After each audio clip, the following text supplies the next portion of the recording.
Praise the Lord.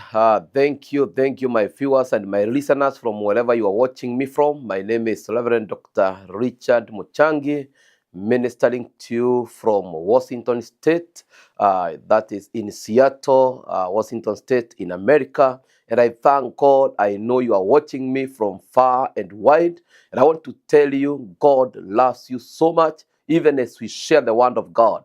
The word of God is God Himself.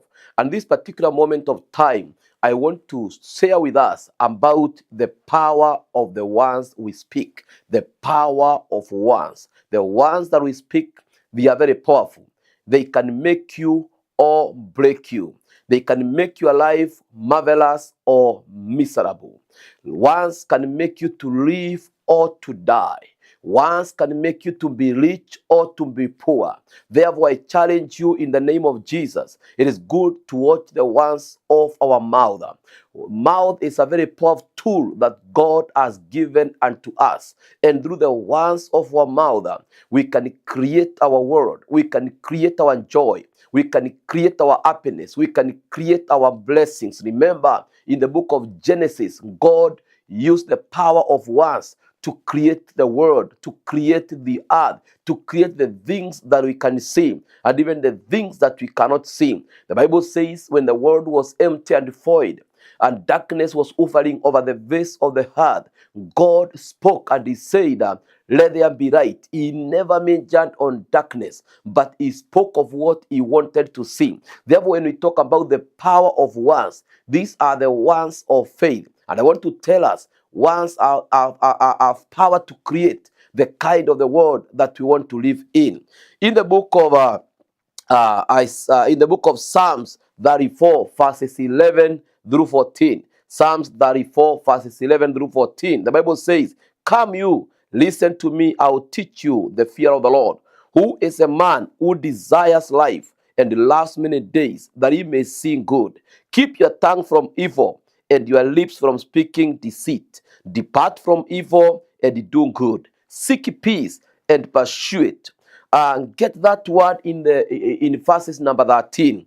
Keep your tongue from evil and your lips from speaking deceit or from speaking lies. And the Bible poses a question: who is that man who desires life and loves to see many good days? So if you are there and you desire life, you desire to see many good days, you desire long life, the Bible says we need to keep our tongue from speaking evil, from speaking things that does not give glory or honor to the name of the Lord. Let me tell you this: we cannot have good life if we do not control our tongue. For us to have good life, we must control our tongue. And words are very powerful. They can create your own world. If you have a poor mouth, you cannot live a blessed life. When you have a poor mouth, you'll have a poor life.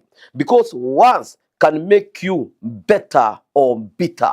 It is good to understand words can make you better or bitter. No wonder Paul in the book of Ephesians chapter 1 and the verses 29, he is encouraging the church by saying these words: let no corrupt word proceed out of your mouth, but what is good for necessary edification, that it may impact in grace to the hearers. Let no any corrupt communication come out of your mouth. You have to take care of your mouth. You have to control your mouth. The words that are coming out of your mouth, they are supposed to bring edification. They are supposed to bring hope. They are supposed to be words of help. The same in the book of Colossians chapter 4 and the verses number 6. There's the same Paul addressing the church of Colossians. And he is saying, let your speech always be within grace, seasoned with salt, that you may know how you wanted to answer each one. Let your speech always be within grace. Get the word always, not sometimes. Even when you are not in your good mood, even when somebody has wronged you, you don't have a reason to speak evil words. Let your words always be full of grace, seasoned with salt, that you may be able to know how you want to answer each one. Even when people ask you questions out of ignorance or with foolishness, you are not supposed to respond with foolishness. You are supposed to respond with wisdom. You are supposed to answer, collectively. full of the grace of God. In the book of Proverbs, chapter 6 and verses number 2, the Bible says, you are snared by the words of your mouth. You are taken by the words of your mouth. People have ensnared themselves. People have trapped themselves. That portion through the New Living Translation. If you have trapped yourself by your argument and are caught by what you say, so you can trap yourself by what you say. There was one soldier during the time of Elijah. The Bible says when he gave a prophetic word to the king that tomorrow at a time like this, we are going to have plenty of food. And this officer doubted the words of the man of God, and he uttered words aimlessly. And he asked the man of God, even though God would open the windows of heaven, can that be? The man of God told him, you will see with your eyes, but you never eat. And for sure, he died. He saw the plenty. He saw a lot of food. He saw what God did. But according to the word of the man of God, he never tasted it. If he closed his mouth, if he never opened the mouth to doubt the word of the servant of God, he could have not died. But when he opened his mouth, he attracted death upon his life. In Proverbs 21 and verses 23, whoever guards his mouth and the tongue keeps his soul from troubles. Oh my God. Whoever who guards his mouth and his tongue keeps his soul from trouble. The moment you guard your mouth, the moment you guard your tongue, you are keeping yourself from trouble. The same word through the New Living Translation, it says, watch your tongue and keep your mouth shut, and you'll stay out of your trouble. Watch your tongue and keep your mouth shut, and you'll stay out of trouble. Many people have put themselves into troubles because of opening their mouth wide. The Bible says, in the multitude of many words, there lacketh no sin. If you have nothing to say, you better keep quiet. The Englishman said, before you speak, you have to think twice. In Proverbs 13 and the verses number 3, he who guards his mouth preserves his life. My God, by guarding your mouth, you are preserving your life. But he who opens wide his lips shall have destruction. When all the time you're opening your mouth to speak the things that you know and the things that you don't know, the things that you are not supposed even to speak, gossip, slandering, lies, the Bible says you'll have destruction. In NLT, those who control their tongue will have long life. Opening your mouth can ruin everything. Those who control their tongue will have long life. I know it's my desire and your desire that we may live long life here on the planet Earth. It is a promise of God that we shall live life to the maximum. But in get, you have to control your tongue that you may live long life and that you may be able to get and to stay out of trouble. He who guards his mouth, according to Proverbs 13 verse 3. Let me go to Psalms 39 verses 1. I said, I will guard my ways, lest I sin with my tongue. The psalmist made an agreement to God. He made a covenant to God that I will guard my ways, lest I sin with my tongue.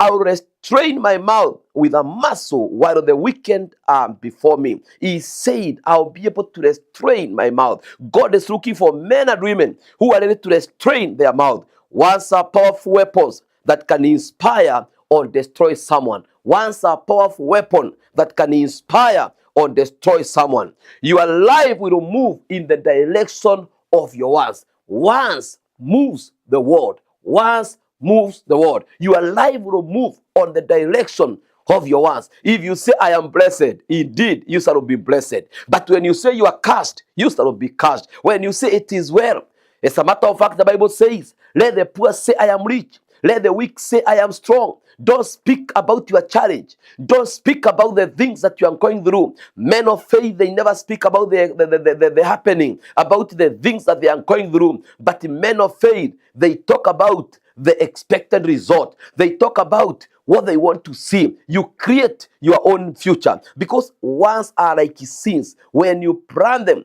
they are going to germinate. They are going to grow. They are going to yield fruit. People live to eat the fruit of the words of their mouth, because words are God's instrument for creation.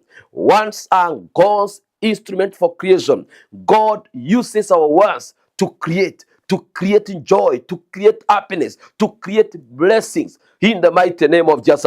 Don't talk about the problem. Talk about the promises of God. I always tell people, do not trouble until trouble start troubling you. When you start talking about problem, about the challenge, about the devil, no, talk about the promises of God. I am a theologian, and I can tell you there are more than 7,000 promises in the word of God. All those promises are meant to be enjoyed by the people of God. Instead of saying, I am very sick, why don't you say, through the stripes of Jesus, I received my healing? Why don't you say, He sent His word and healed my disease? Why don't you say, He is Jehovah Lover, the Lord who is my healer? Instead of saying, things are bad, why don't you speak the promise of God and decree the word that tell the righteous, it shall be well unto them? Speak the word of God that in God will bless us when we go out and when we come in. Speak the word of God that our children are blessed,